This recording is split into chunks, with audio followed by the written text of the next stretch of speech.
मुझे ऐसा लग रहा है कि हाई कोर्ट में ना सरकार सही तरीके से अपना पक्ष रख पा रही है और हाई कोर्ट का जो दृष्टि है इस प्रश्न को देखने के लिए उसमें भी बहुत बड़ी कमी है। जस्टिस सूर्यकांत वो प्रोबेबली ही will retire as the chief justice of India है ना, आज सुप्रीम कोर्ट में है, तो उनकी जजमेंट सबको पढ़नी चाहिए। देखिए देरी तो बहुत हो गई है, नोटिफिकेशन नहीं होती इन्फोर्सेबल। आप नौ तोड़ देते रहे, जो कुल्लू है वो सारा जंगल है, कुल्लू में छोड़ो जंगल 90% जंगल है, तब तो आपको पूरा कुल्लू उजाड़ना पड़ेगा। अब खुला बाजार खुला व्यापार की नीति है। आज क्लियर कर रहा हूं, मेरे पर मुकदमा बनाए, मेरे पर जो मर्जी करे, है ना। आर दी जजेस of the high court more noble, more wise than the supreme court? नहीं है, गलतफहमी है, ये गलतफहमी है। मैं आज आपको बता रहा हूं गलतफहमी में, है ना, they are not wiser than the supreme court. अगर सरकार इसको इंश्योर नहीं कर सकती है, छोड़े गद्दी, let them leave this chair. अगर अब उसका मकान सील कर दिया, वहां है लिखा हुआ बीपीएल, तो व्हाट आर यू डूइंग? इसको अंग्रेजी की भाषा में सेडिस्ट बोलते हैं, सेडिस्ट, जिसको मजा आता है दूसरे की दर्द को देखकर। तो this is a sadist action, whether it is on behalf of the court और on behalf of the government और बिहाफ ऑफ इंडिविजुअल जो वहां पर उस काम को कर रहा है। के पास रेगुलेटरी मशीनरी है नहीं है, कोई रेगुलेट करता नहीं है, कानून अमल में नहीं होता है। कानून बोलता है सेब बिकेगा तो उसी दिन पैसा मिलेगा, ये नहीं मिल पा रहा है। ये कानून है कि पेटी को जब उतारेंगे तो वो 7.5 रुपए एक पेटी का लेंगे, 30 रुपए ले रहे हैं, 40 रुपए ले रहे हैं। There is no regulation. Singha ji, उच्च न्यायालय का कुछ दिन पहले आदेश आया था, 22 हेक्टेयर भूमि पर लगभग 4500 के करीब सेब से लदे हुए पेड़ काट दिए गए। लापरवाही किसकी मानते हैं? क्या हाई कोर्ट में ठीक से पक्ष नहीं रखा गया था या कुछ और कारण था?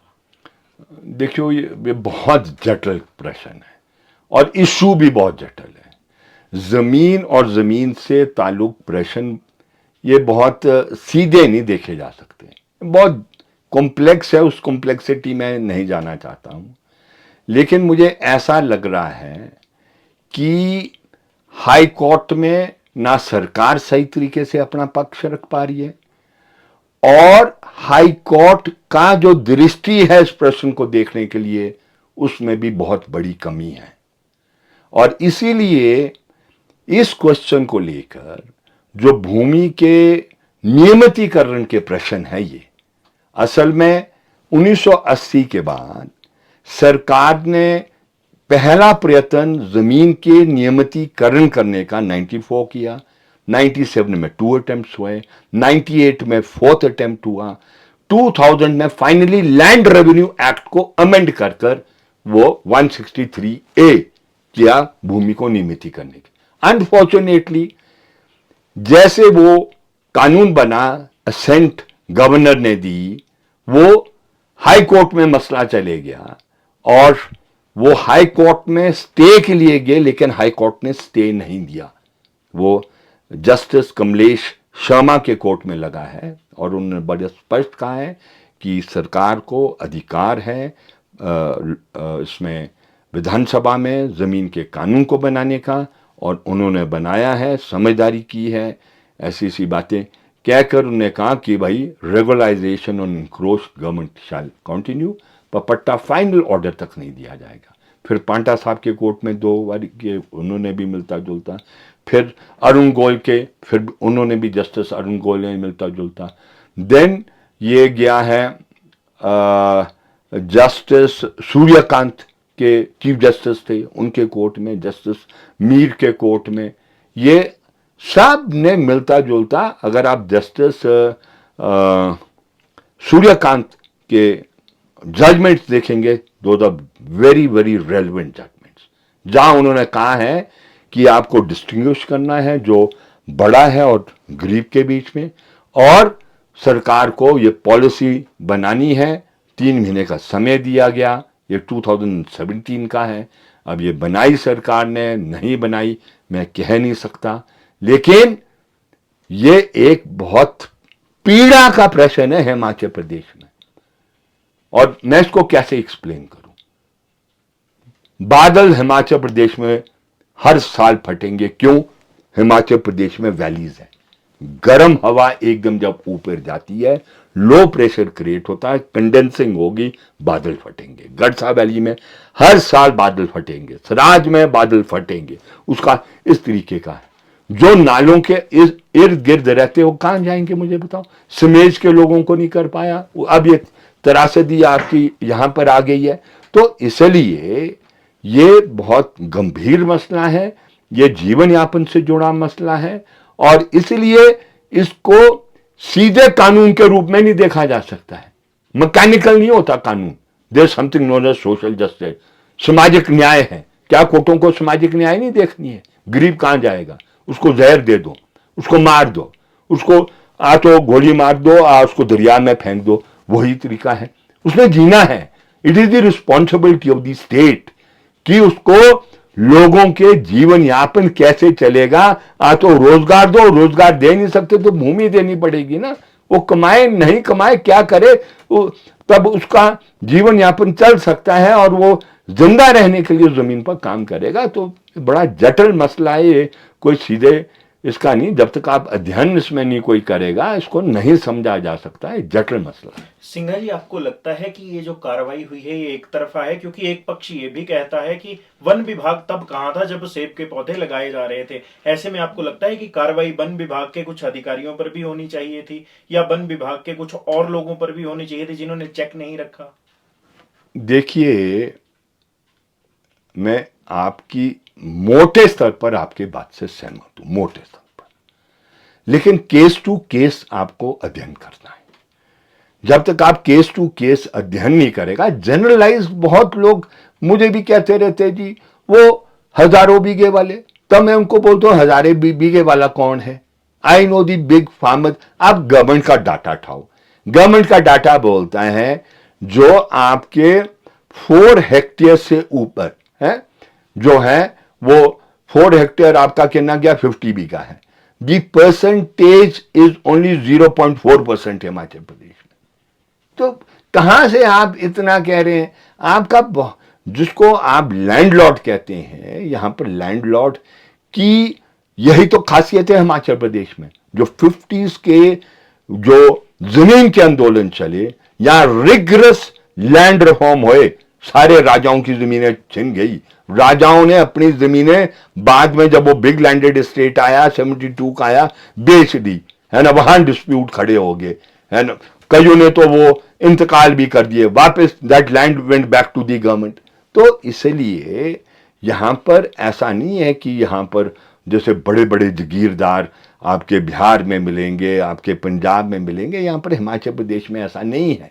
यस, कोई बीच जंगल में जाएगा, no one can approve of that, no one. मैं आज आपको कह रहा हूं, हम बहुत क्लियर इस मामले, इसलिए हम जब बात उठाते हैं हम 5 बीघे की बात करते हैं, है ना। जिस समय हम वीरभद्र जी के पास गए थे, 2016 की बात है, बहुत नाराज हुए वो। हमने कहा, उन्होंने कहा मैं कर रहा हूं। हमने कहा आप चीफ मिनिस्टर है, it is the responsibility of the chief minister to do it, है ना। कौन करेगा, है ना। बोला कोर्ट के ऑर्डर है ना। हमने कहा जिस मर्जी के ऑर्डर है, land is a question which is to be dealt by the Himachal Pradesh government, the courts can not do it, है ना। वो नहीं कर सकते आपको वो देना। तो बोला तुम क्या चाहते? हमने कहा 5 बीघे। बोला मैं 10 देना चाहता हूं।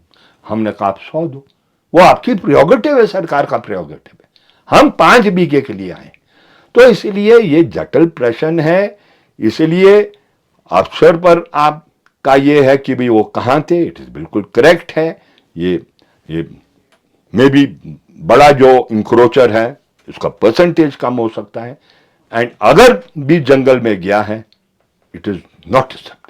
बिल्कुल, I am very clear on. जिस तरह से पौधों पर फल लगे हुए थे, आपको लगता है कि कोर्ट में ये पक्ष भी रखा जा सकता था सरकार की दृष्टि से भी कि रेवेन्यू के लिए सरकार को ही परमिट कर दिया जाए फलों को तोड़ने के लिए, उसके बाद पेड़ काटे जाएं? ये कोर्ट का ऑर्डर है, कोर्ट का ऑर्डर इस मामले को लेकर। ये मेरे ख्याल जिस समय श्रीधर साहब ये थे forest secretary, I think this order is in ये जस्टिस सूर्यकांत के ऑर्डर है ये, कि भाई इनको आप नहीं काटे, इसको ऑक्शन करने का। तो already this a decision to it.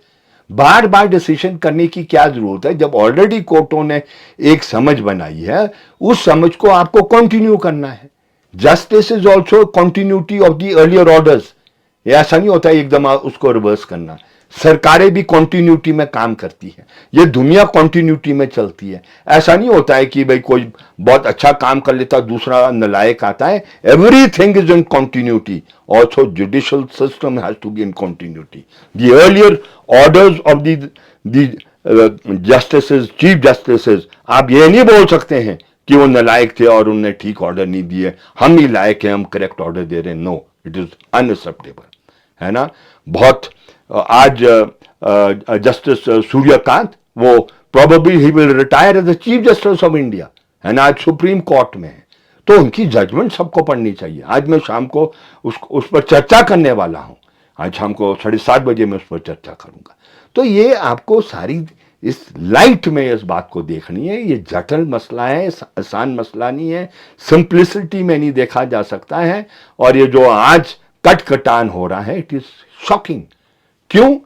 Broad leaf करती है कार्बन सोक, जो पाइन नीडल है वो नहीं करता कार्बन सोक। कार्बन सोक करने का काम, ये जो फॉरेस्ट कंजर्वेशन एक्ट के पीछे क्या मंशा थी? मंशा ये थी कि जो कार्बन एमिशन हो रहा है, जो हमारा ओजोन लेयर पतली हो रही है, जो होल अंटार्कटिका के ऊपर इसमें ओजोन में हो गया है, उसको हमने कैसे रोकना है? उसके लिए था कार्बन एमिशंस को कम करने का काम और उसको सोख करने का काम। वो कैसे उसका कार्बन सिंक किया जाए, तो तब वो ब्रॉड लीव है जो उसको सोख करती है। तो आपने दोनों नुकसान कर दिया। पेड़ काट दिया तो एक तो वो कार्बन सोख का काम कर रहा था, वो खत्म कर दिया। दूसरा क्या है, अब इस मौसम जब बारिशों का है, जब आप पेड़ को काट लोगे तो इरोजन ज्यादा होगा, जड़ें सूख जाएगी, इरोजन ऑफ सॉइल होगा, वो दूसरा नुकसान। तीसरा नुकसान है कि जो आपकी इन्वेस्टमेंट पूरे साल की हुई है उसमें, वो सारी उसमें पानी में फिर गई है। हाँ, ऐसे टाइम में क्यों कर रहे हैं? असल में इसको अंग्रेजी की भाषा में सेडिस्ट बोलते हैं, सेडिस्ट, जिसको मजा आता है दूसरे की दर्द को देखकर। तो this is a sadist action, whether it is on behalf of the court or on behalf of the government or behalf of an individual जो वहां पर उस काम को कर रहा है। ये सेडिस्ट करता है ऐसा काम। हिटलर किया करता था। वो जब उसने एसएस अपनी फौज बनाई तो वो कुत्तों को पालने का काम करता था। 6 महीने के बाद जो कुत्ते की गर्दन को मरोड़ कर उसको मार नहीं देता था, वो एसएस फोर्स के लिए क्वालिफाई नहीं करता था। This is sadism. सेडिस्ट है ये, सेडिस्ट। इसलिए जो भी इसको कर रहा है उसको they have to rethink on this question. हम एक ह्यूमन सोसाइटी है, हमें दर्द होती है, दर्द को हम फील करते हैं, दर्द को हम वो देखते हैं। दर्द क्या कहते हैं, हमारे इमोशंस को मूव करता है। Our society is a civilised society. ये काम अनसिविलाइज्ड है, अनसिविलाइज्ड। बार्बेरियंस करते हैं ऐसा काम, बार्बेरियन, जो पुराने जमाने के एम्परर्स होते थे, जब किसी मुल्क पर वो कब्जा करते थे तब इस तरीके का व्यवहार किया जाता था, जो अनफॉर्चुनेटली एक सिविलाइज्ड सोसाइटी में हो रहा। राजस्व मंत्री ने आज कहा है कि सरकार सुप्रीम कोर्ट जाएगी। उन्होंने कहा है एडवोकेट जनरल को आदेश दे दिए हैं, साथ ही साथ अधिकारियों को भी आदेश दिए हैं। आपको लगता है कि सरकार ने इसमें भी देरी की है? जिस दिन सरकार के अगेंस्ट डिसीजन आया था उसी दिन सुप्रीम कोर्ट का दरवाजा खटखटा लेना चाहिए था ताकि पेड़ ना कटते। देखिए, देरी तो बहुत हो गई है, पर देरी कब से हुई है? 1952 के नोटिफिकेशन जो 1980 के फॉरेस्ट कंजर्वेशन एक्ट का हिस्सा बना, जब 1980 आया तो उसने क्या कहा? Any rule, any notification, any precedent, anything which is defined as a forest will be a part of the 1980 Act.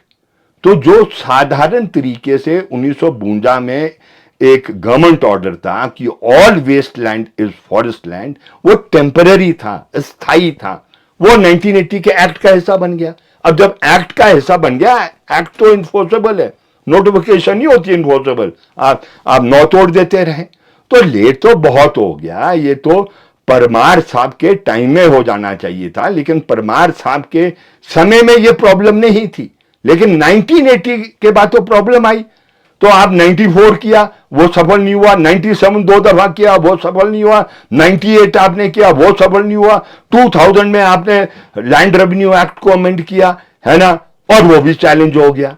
तो ये लेट तो बहुत हो गए हैं। ये ऐसा नहीं है कि नेगी जी ही लेट हुए हैं, ये लेट तो 1980 के बाद जो भी सरकार आई थी, अगर हमने हिमाचल प्रदेश में जमीन की नियमितीकरण करना था, उसको रेगुलाइज करना था, जमीन गरीब को देनी थी, उसको रहने के लिए मकान देना था, तो इट वॉज नेसेसरी कि वो जो टीएन गोदावरन वाला केस है जो सुप्रीम कोर्ट में मॉनिटर हो रहा है, अगर पंजाब की सरकार ये 61,000 हेक्टेयर जो भूमि पिछले साल तक एक झटके में 56,000 हेक्टेयर भूमि उन्होंने जो फॉरेस्ट है डीलिंक की, जिसमें खेती होती है, जिसमें विलेज है, जिसमें मकान है, जिसमें हैबिटेशन है। तो हमारा तो जो कुल्लू है वो सारा जंगल है। कुल्लू इज होल जंगल, 90% जंगल है। तब तो आपको पूरा कुल्लू उजाड़ना पड़ेगा। आपका ये जो ये हिस्सा है इसका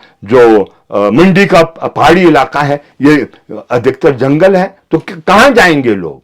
यू सी, इसीलिए ये आपको यहां की परिस्थिति के मुताबिक चीज में हस्तक्षेप करना है। अच्छी बात ये है, मिलजुल के ऑल दी पॉलिटिकल पार्टीज में आज कह रहा हूं, ये बहुत बड़ी आफत है। ऐसा नहीं है कि भाई कोई स्कोर करे point, no one can score a point on the livelihood of the people. They should all collectively intervene to protect the interest of Himachal Pradesh. Himachal Pradesh के उसको बचाने के लिए, लोगों को बचाने के लिए आपको राजनीतिक दृष्टिकोण से ऊपर उठकर हस्तक्षेप करना चाहिए, ऐसा हमारा मानना है। सेब सीजन का मिड का टाइम चला हुआ है, सरकार की तैयारियां आपको लगता है सही है?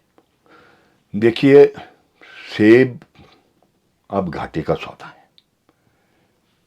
कोई भी सरकार इसको मैं समझता हूं लाभदायक बनाने में सक्षम नहीं हो पाएगी। क्यों नहीं हो पाएगी? अब खुला बाजार, खुला व्यापार की नीति है, रेगुलेशन को हटाने की नीतियां चल रही है।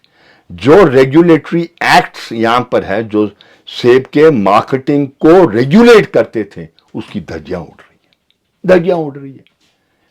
अब क्या बताएं आप? आपके पास रेगुलेटरी मशीनरी है नहीं है, कोई रेगुलेट करता नहीं है, कानून अमल में नहीं होता है। कानून बोलता है सेब बिकेगा तो उसी दिन पैसा मिलेगा, ये नहीं मिल पा रहा है। ये कानून है कि पेटी को जब उतारेंगे तो वो 7.5 रुपए एक पेटी का लेंगे, 30 रुपए ले रहे हैं, 40 रुपए ले रहे हैं। There is no regulation. तो मुझे बताएं, आप इच्छा शक्ति रखने के बावजूद, मैं ये किसी को ब्लेम नहीं कर रहा हूं, मैं तो कह रहा हूं एक रियलिटी जो एग्जिस्ट नीचे कर रही है। मैं तो फार्मर को भी ब्लेम कर रहा हूं। जब तक फार्मर ऑर्गेनाइज्ड नहीं होगा, it is only the organised movement, संगठित आंदोलन जो होगा किसानों का, वही इस चीज को क्या कहते हैं, वो रेगुलेट करने की क्षमता और ताकत रखता है।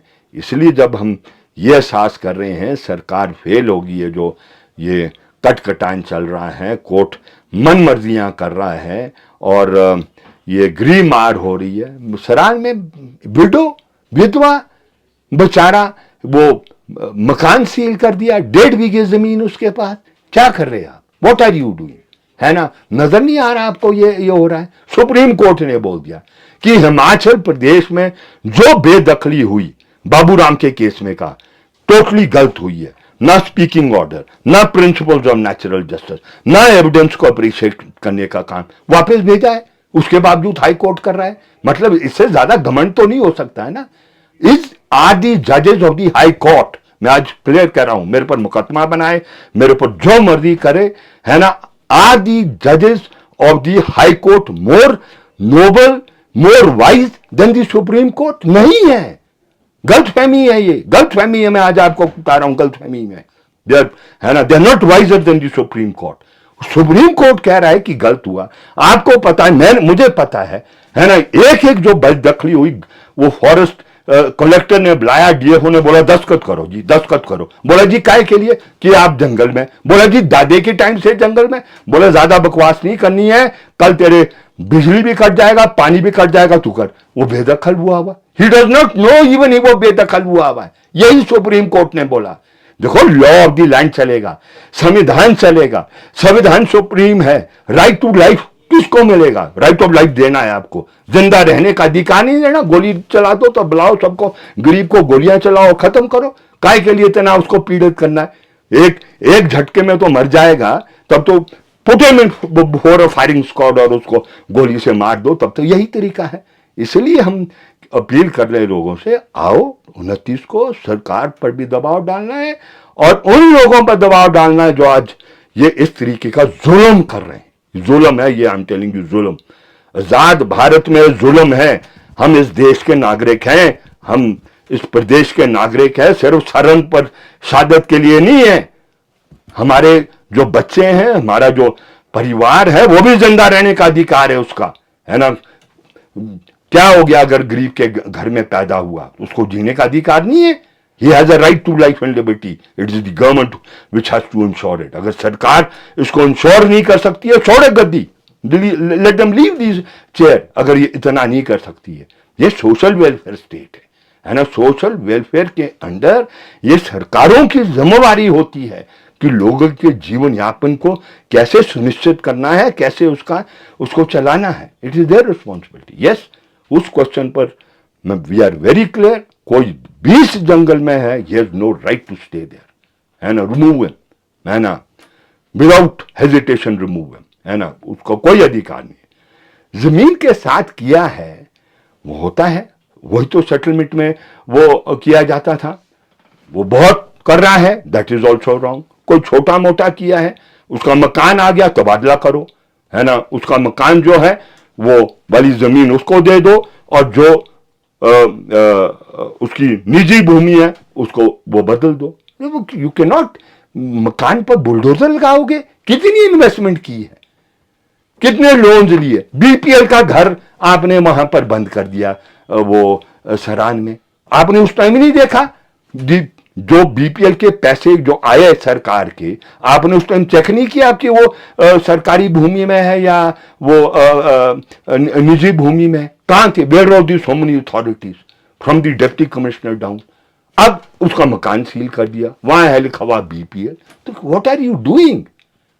क्या कर रहे हैं आप, है ना। इस तरीके से नहीं चलती है सरकारें, है ना। वी आर क्लियर, है ना। The government must act, it must intervene and जाए सुप्रीम कोर्ट। इस कोर्ट में करे एफिडेविट फाइल, यहां क्यों नहीं वो हस्तक्षेप करते हैं? Let the court reject. मैं देखना चाहता हूं कोर्ट कैसे रिजेक्ट करते हैं। कि आप इस कोर्ट में कहो कि सुप्रीम कोर्ट ने ये स्टेटस को का ऑर्डर दिया है नीता राम वाले केस में। बाबू राम वाले केस में तो कहा है कि ये गलत इन्होंने बेदखली की है। नीता राम ने कहा है कि स्टेटस को मेंटेन करें, है ना। जब तक हम चीफ जस्टिस ऑफ इंडिया के पास जाकर लार्जर बेंच को नहीं कॉन्स्टिट्यूट करते हैं, तो तब तक ये स्टेटस को, है ना। क्या बुरी बात है? Heavens are not going to fall. अगर किसी ने अनलॉ काम किया है, ही हैज टू सफर, जाए बाहर, है ना। वो सरकार और हम नहीं उसके लिए जिम्मेवार, किसी ने अनलॉफुल किया। लेकिन सोशल जस्टिस की बात तो देखनी पड़ेगी ना, सामाजिक न्याय तो देखनी पड़ेगी। सामाजिक न्याय नहीं देखोगे और ऐसे ही आप मैकेनिकली लॉ को इंटरप्रेट करोगे, मैकेनिकली लॉ नहीं चलता है।